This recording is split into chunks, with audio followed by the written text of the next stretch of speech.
les amis sur ma chaîne. Bonjour les amis, bienvenue sur ma chaîne YouTube. Ça fait longtemps qu'on ne s'était pas vu, je suis vraiment très heureux enfin de pouvoir être là avec vous.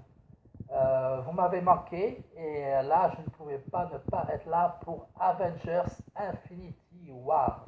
Franchement c'était Avengers Infinity War, pardon c'est le comics, c'est juste Avengers Infinity. Mais c'est vraiment le top de chez Marvel. Un des meilleurs films Marvel. Je vous le conseille vraiment. J'ai, comment dire, c'est le meilleur Marvel tout simplement qu'ils ont fait jusqu'à présent.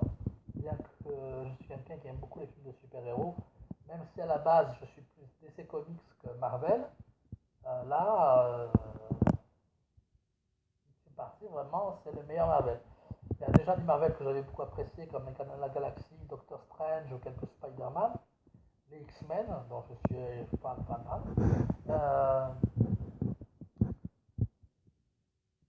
Et donc voilà, mais là, Avengers Infinity, waouh!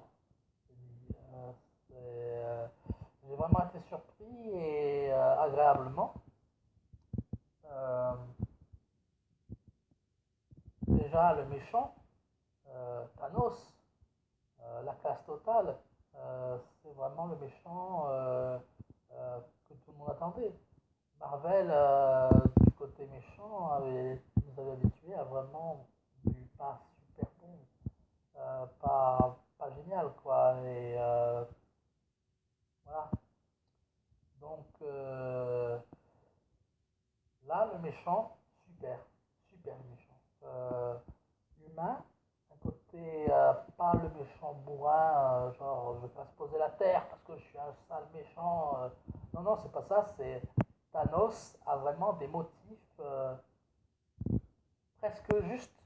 En fait, il pense faire le bien en faisant ce qu'il fait, même s'il sait que c'est pas l'idéal. Il sait que s'il fait pas ça, ce sera pire. Donc pour lui, en fait, il va sauver le monde en claquant des doigts et en éliminant la moitié des personnes sur Terre. Il pense qu'il va sauver la Terre et les habitants pourront y vivre parce qu'il n'y aura pas de surpopulation. Je pense qu'en éliminant une personne sur deux, il y aura assez de ressources et de choses pour que tout le monde puisse vivre bien. Il y a moins de pauvreté, moins de guerre, moins de conflits, et qu'au final, il peut-être que la Terre vive et demeure plus longtemps qu'elle ne vivrait si ça disparaissait, si les hommes continuaient à se multiplier sur la Terre. Alors là, je vous avertis, je vais spoiler. Parce qu'à partir de ce moment-là, je ne peux pas faire autrement. Il faut que je spoil. Donc voilà, déjà, ça commence fort. Ça commence fort parce que Thanos met la raclée à Hulk. Hein. Il le bousille tellement fort que Hulk n'arrive plus à ressortir du Docteur Banner pendant tout le film après, tellement à mon avis il a les jetons d'affronter Thanos. Donc pour la première fois de sa vie, Banner n'arrive pas à se transformer en Hulk dans tout le film parce qu'il s'est fait mettre la raclée par Thanos. Donc le Hulk vert, pas Docteur Banner, a la trouille de Thanos, pour vous dire le méchant que c'est, quoi, le super titan méga puissant, capable de vaincre le Hulk. Déjà, ah. Et non seulement il y a ça, non seulement il met la raclée à Hulk, il le laisse en vie, hein, mais il bute Loki, le frère de Thor. Il le tue, quoi. Il le tue, et puis il affirme clairement dans le film que Loki ne ressuscitera pas, contrairement aux autres fois. Genre, le réalisateur nous fait bien un message et nous dit bon, là, Loki est mort, il ne reviendra pas. Ensuite, seconde mort voilà, et c'est Gamora. Et là, il y a la relation avec Thanos. Et encore, ça humanise Thanos parce qu'on voit Thanos pleurer. On voit que Thanos est en souffrance à faire ce sacrifice, mais il le fait encore pour sauver ces vies-là. Il ne peut le faire qu'avec le gant et en ayant ses pierres d'infinité. Il fait ce sacrifice-là en pensant sauver une planète. Donc sacrifie la seule personne qu'il aime pour faire ce qu'il a à faire. Et là encore, il en pleure, il est en souffrance.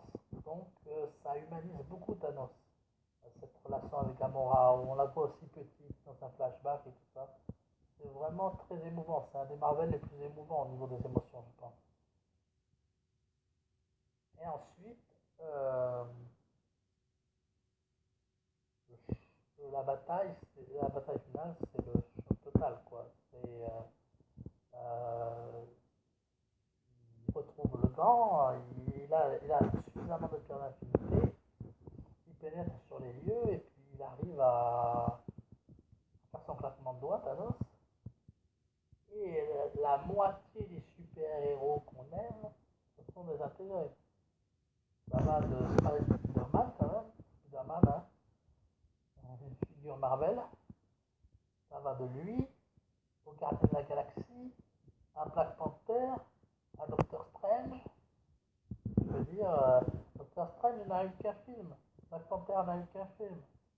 Spider-Man a été rebooté il n'y a pas longtemps et ce jeune Spider-Man du DCU n'a eu qu'un film. Donc c'est vraiment pas les personnages à faire disparaître. Moi je voyais Captain America, Iron Man, les anciens Avengers disparaître, ok, et puis laisser la place aux nouveaux. Je ne voyais pas les gens, les héros qui n'avaient fait qu'un seul film, se faire désintégrer. Après, il y a des théories. Moi je pense qu'il est probable que les personnes disparues soient celles qui sont en vie, et celles qui restent soient les mortes, bien que ce ne soit pas sûr, et si ce n'est pas ça, alors je pense qu'il y aura la théorie des multivers, et à ce moment-là, grâce à Ant-Man, dans Ant-Man 2, normalement, devrait percer les secrets du monde quantique. À ce moment-là, par la percée du monde quantique, il pourrait trouver le chemin des multivers. Et là, par les multivers, trouver les doubles des héros qui ont disparu pour mettre la pâtée à Thanos. C'est, je pense, le meilleur scénario. Même mieux que les disparus qui ne sont pas vraiment morts et tout ça. Je pense que le meilleur scénario pour ça, ce serait qu'on découvre le multivers grâce à Ant-Man et qu'on arrive à ramener les doubles de tous les super-héros que Thanos a éliminés pour mettre la pâtée à Thanos. Parce que là, franchement, tel que c'est pas Captain America, Iron Man et les Avengers peuvent faire contre Thanos.